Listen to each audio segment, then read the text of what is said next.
In the last episode, we ran into a nerfed and quite slightly underwhelming ancient dragon. Sure, it wasn't the toughest challenge out there, but it did drop some pretty sweet loot. At the same time, Lin's divine elemental stone now contains 3 elements: fire, earth, and poison, which means it could boost his profession evolution chance by 10% on his 3rd-class transfer. But let's be real, 10% is not nearly enough. Let's continue where we left off last time. With all the loot collected, Lin knows he needs more elemental crystals, so he stashes the stone back into his storage space and begins to think about what he should do next. Meanwhile, not far from him, a sudden glow lights up around Hammer Girl before fading out just as quickly. She's all smiles as she turns to Lin, announcing with excitement that she's fused the Earth Gem and gained a new skill, which is a crowd control skill that's able to stun the target. It deals physical damage and stuns a target for 5 seconds with a 1-minute cooldown. There's also a catch. The stun duration gets shorter against higher-level targets. Still, she's thrilled. Finally, a warrior profession-worthy skill. She practically hops with joy, thanking Lin over and over. Lin just chuckles and nods, giving her props on the skill before reminding her to get ready. He tells her that they will be heading out soon, and he plans to use the cooldown amulet to dive back into the grind.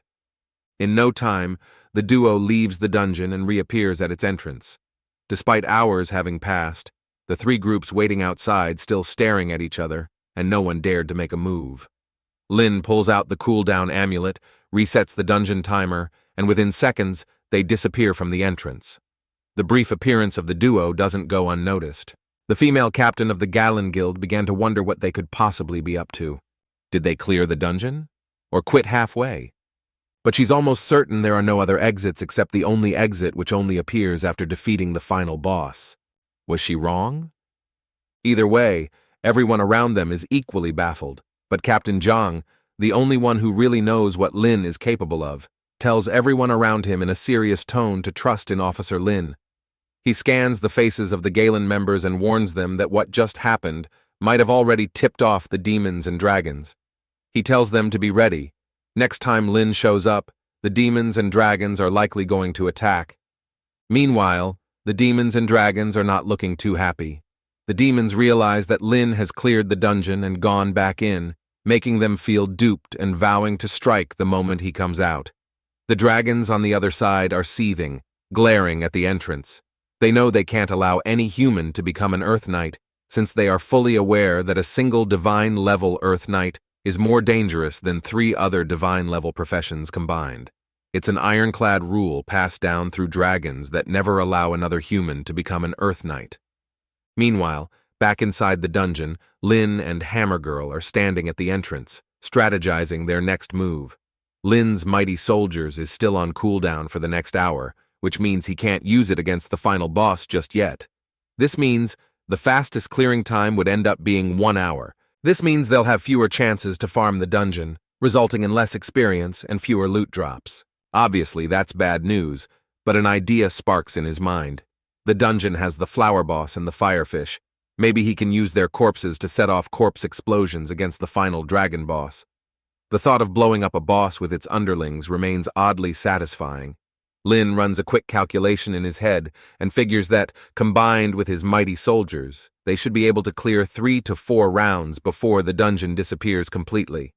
With that in mind, he then turns to Hammer Girl and asks if she has ever done a speed run before. She blinks a few times, then shakes her head, looking a bit puzzled. Lin quickly explains the plan. He's going to pull as many monsters as he can while running at full speed, and she needs to keep up and time her group collection skill perfectly when they're all gathered. The goal is efficiency, even if it means sacrificing a bit of loot from the smaller mobs. Ultimately, the big rewards are what they're after. She listens carefully, then raises her fist, while looking very determined, promising that she will do her best. Lin grins and casts skeletal armor on both of them, then quickly summoning a horde of skeletal warriors. The next second, they're off, charging forward at full speed, right behind his trusty skellies. The skeletal warriors swiftly maneuver through the dungeon, drawing out waves of monsters that gather in greater numbers every few seconds. The girl's eyes widened at the sheer horde of creatures swarming around them, But it was then that she understood what Lin meant by speedrun. A rush of excitement courses through her, and she braces herself. She knows her group collection skill has a limit, so when the time feels right, she charges forward, swinging her hammer and activating her skill. The gathered monsters are ensnared, and as soon as the cooldown ends, she shifts direction and repeats the move. Seeing it was time, Lin used Bone Spike, piercing through a massive wave of creatures instantly. Even he's a bit surprised at how well they're working together. With a grin, he glances at her and says, "Nice job." With a big bright smile, she beams back, replying with a quick, "Thanks."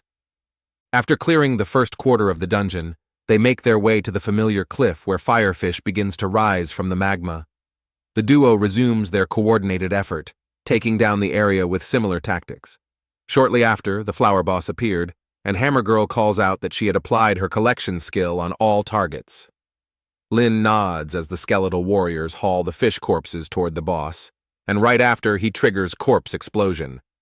Everything happens in a flash, and Hammer Girl marvels at how fast they were able to speedrun this seemingly very difficult dungeon. She then thinks to herself, so this is what a speedrun feels like? Not a moment wasted. She then checks the time. It's been less than half an hour, and they already made it this far. This is incredible. Meanwhile, the skeletal warriors scoop up the shattered pieces of the flower boss, and the two of them sprint toward the final boss. Soon, the ancient earth dragon looms into view, slowly rising from the magma. Before it can react, a barrage of corpses hurtles toward it. He looks momentarily puzzled, perhaps wondering if someone was fetching food at him.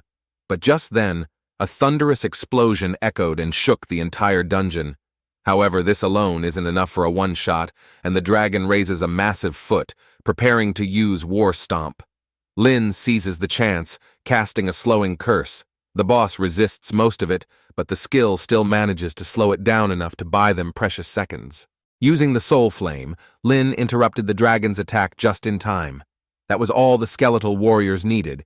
They charged in and hurled the smoldering corpse of the flower boss straight at the dragon. Lin raised his hand and cast another Corpse Explosion. After a series of detonations, the boss finally crashed to the ground, but just before it fell, the dragon locked eyes with Lin and murmured to himself, "This human kid." A system notification popped up announcing, "Ancient Earth Dragon defeated. Experience gained 5.5 million.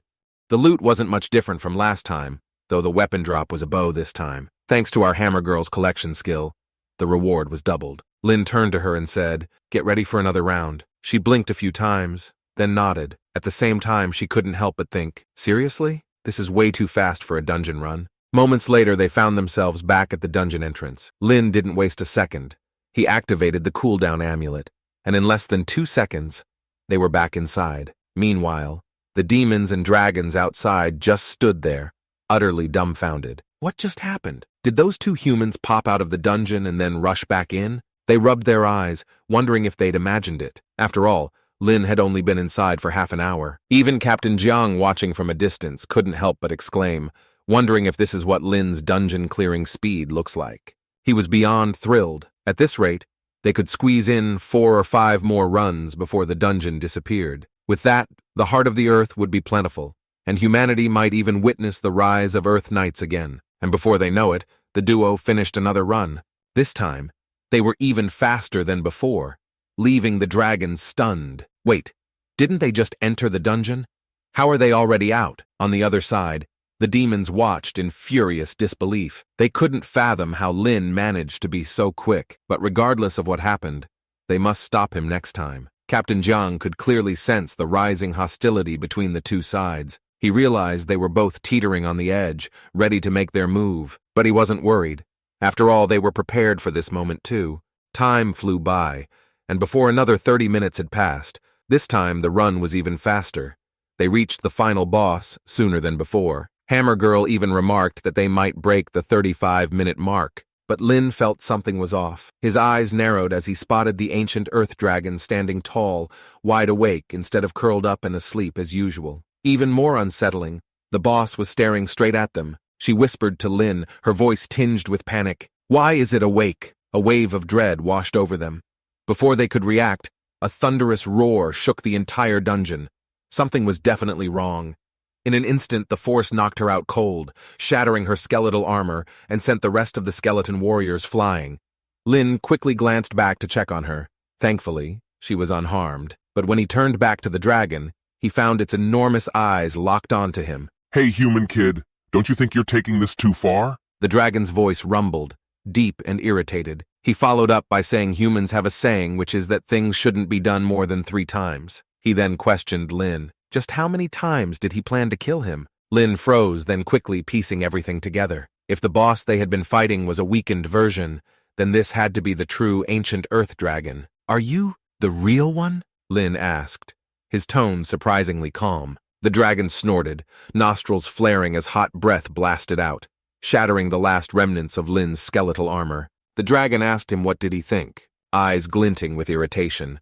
But Lin didn't flinch. He didn't summon new armor or step back. Instead, he met the dragon's gaze with a cold stare and said, "With all due respect, it seems like the dragon is the one breaking the rules." The dragon let out a roar, clearly enraged by Lin's words.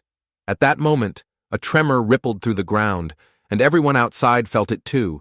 The epicenter of the quake was the dungeon itself. What possibly could be happening inside? The dragon narrowed its eyes and asked Lin if he believed that he could turn him to ash with a single breath. Lin stood firm.